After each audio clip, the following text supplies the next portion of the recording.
and welcome to Crimes Through Time, snapshots of crime history. On Midsummer's Day in 1806, in Oddingley, Worcestershire, the Reverend of the village was murdered. However, it would take 24 years and the discovery of a body concealed under the barn floor for the whole story to be uncovered.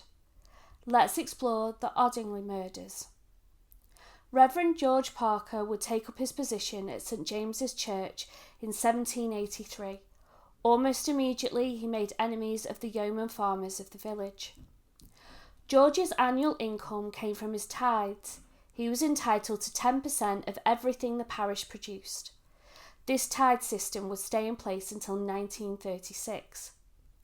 But instead of paying in produce, by 1800, most had switched to an annual money payment.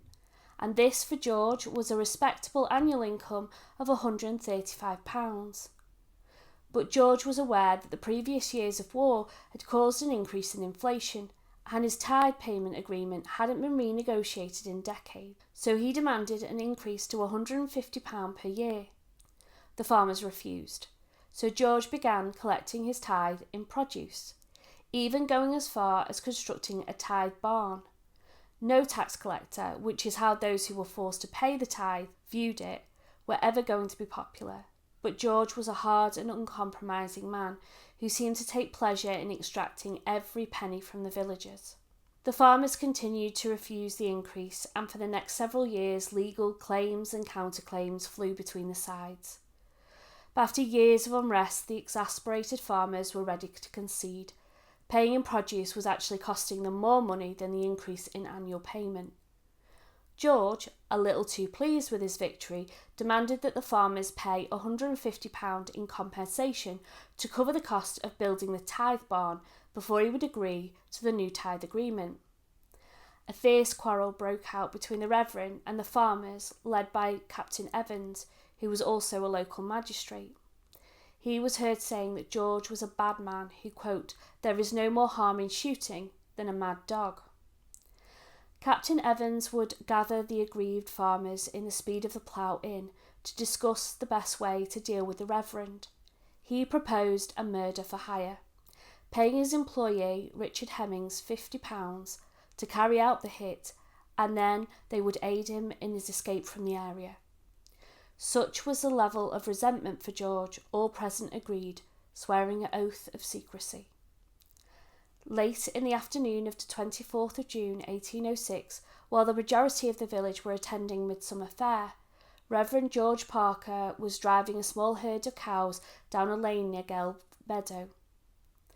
Richard, dressed in a full-length leather coat and large hat pulled down over his brow, took his position in the hedgerow. When George was close enough, he stepped out, knelt down, and took the shot, which struck George in the stomach. George tried to cry out, but could only manage a faint murder, as Richard pounced, bashing his head in with the butt of the shotgun. Two travelling butchers heard the shot and came to George's aid. One gave chase, but the escaping killer turned and shot at his pursuer. The man promptly gave up as to not make himself a victim. He then disappeared into trench woods. George would succumb to his injuries at the scene. Whilst the two witnesses weren't from the area, so they could not name the killer themselves, they were able to give locals a good enough description for them to easily know it was Richard Hemming, a carpenter and wheelwright from nearby Droitwich. Fast trotters, express messengers, riders on very quick horses, were sent out to the ports and stations to be on the lookout for Richard. A 50-guinea reward was offered for his capture, but the trail turned cold and it was assumed that he had managed to flee to America. 24 years would pass, and the village prospered. The new rector was a more generous and compassionate man, and for one villager, Thomas Clues, thoroughly enjoyed his newfound wealth, drinking and gambling in the local inn. However, eventually he was spending more than he had, and it led to him having to sell Netherwood Farm. The new owners would decide to take down the barn in January 1830. They began to dig over the old barn floor. A shoe was uncovered, then another, followed by a rotten coat, and then a human skull. This would result in the discovery of a full human skeleton. An inquest was opened at the Talbot Inn in the Tithe, Worcester. The victim had suffered blunt force trauma to the head. The skull was in 22 pieces. It would fall to the wife of the victim to formally identify the body from the clothing and effects, in particular a carpenter's rule that had been found in the coat pocket. Mrs. Hemming confirmed that this was the remains of her husband Richard.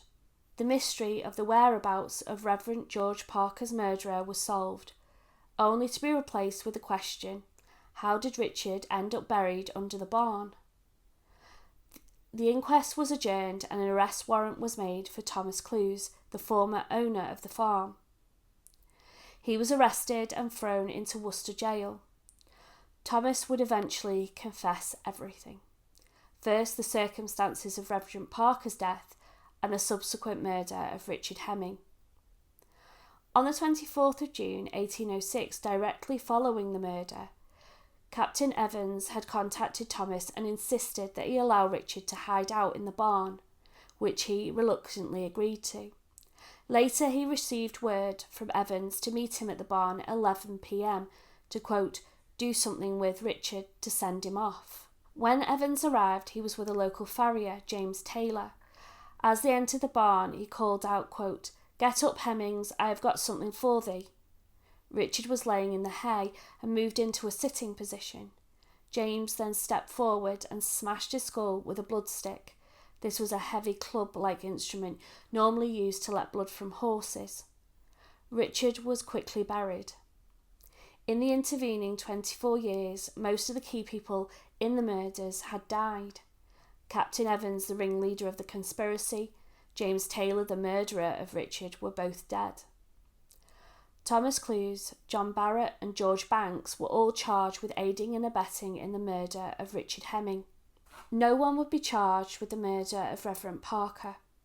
This was due to a legal technicality. It was clear that Richard killed George Parker. He would be termed the principal.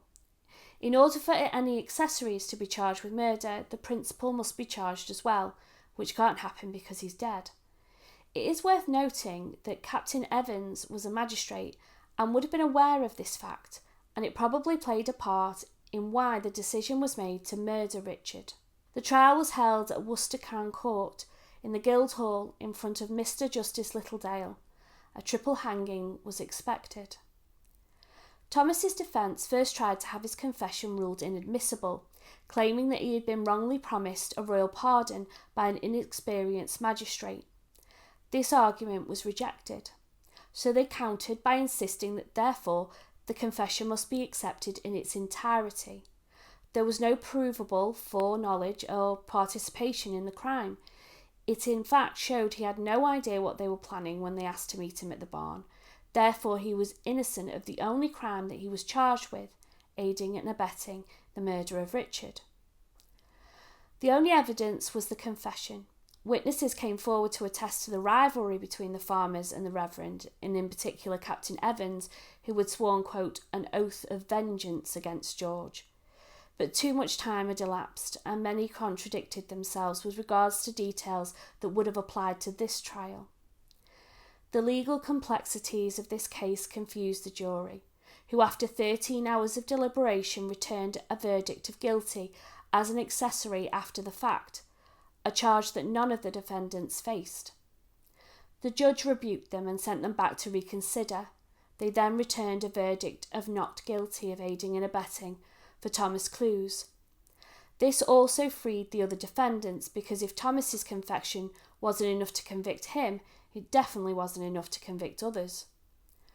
When the news of the acquittal reached Oddingley, the church bells rang in celebration, much to the displeasure of the current Reverend. One man was caught relieving himself on George Parker's grave, and it finished with a mass drunken brawl at the church gates.